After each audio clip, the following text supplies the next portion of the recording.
श्री कृष्ण की वास्तविक रासलीला के बारे में विस्तार से भागवत में लिखा है, जो कुछ नास्तिक और अज्ञानी लोगों द्वारा गलत समझा गया है।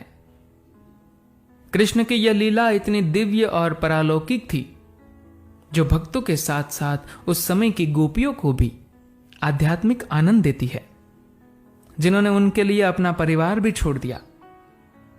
यह लीला उनके लिए एक माधुर्य भाव पैदा करती है कि इस बारे में लिखते हुए भी मुझे उनके लिए एक परालौकिक प्रेम महसूस हो रहा है, जिसे समझाया नहीं जा सकता।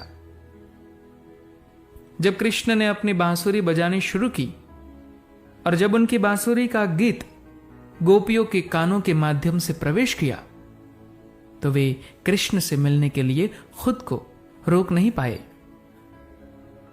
कृष्ण की बांसुरी सुनकर कुछ गोपियां गायों को दूध पिला रही थी। उन्होंने दूध देना बंद कर दिया और उससे मिलने के लिए चले गए, जबकि कुछ ने चूल्हे पर दूध छोड़ दिया। उनमें से कुछ अपने शिशुओं को दूध पिला रहे थे और कुछ काजल को अपनी आंखों से लगा रहे थे। सभी गोपियों ने अपनी गतिविधियां रोक दी और कृष्ण के पास पहुंच गई। कुछ गोपियां विवाहित थी और उनके पतियों ने उन्हें रोकने की कोशिश की। अविवाहित लड़कियों को अपने पिता और भाइयों और अन्य रिश्तेदारों से निपटना पड़ता था।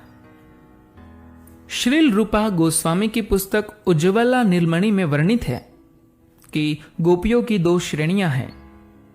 अनंत रूप से परिपूर्ण, जो लोग भक्ति योग का अभ्यास करके परिपूर्ण हो गए हैं।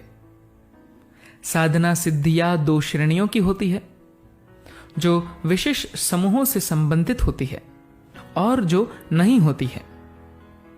गोपियों के विशेष समूह भी दो प्रकार के होते हैं। श्रुति कारिस, जो व्यक्तिगत वेदों के समूह से आते हैं। रूपी कैरी, जो संतों के समूह से आते हैं, जिन्होंने दंडकारण्य वन में भगवान रामचंद्र को देखा था।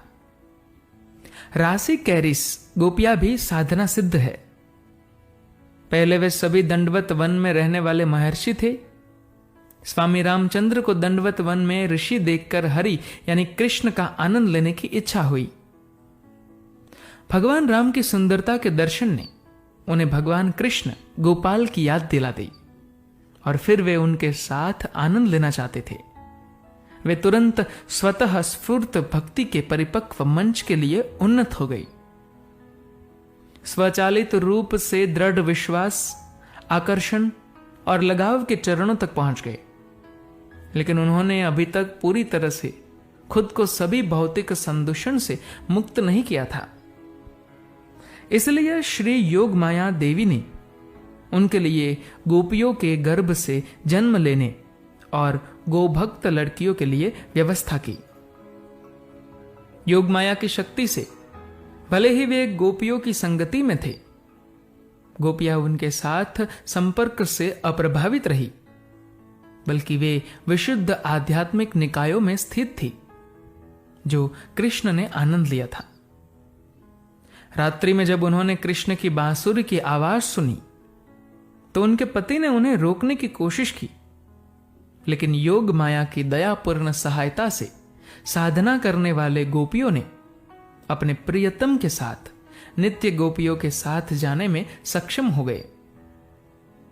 जो गोपियां अपने पतियों के कारण बाहर नहीं निकल पाती थी, जो उनके सामने हाथों में लाठी लेकर खड़े थे, उनका ध्यान करते हुए उस पर ध्यान लगाने से उन्हें अपने आलिंगन का एहसास हुआ।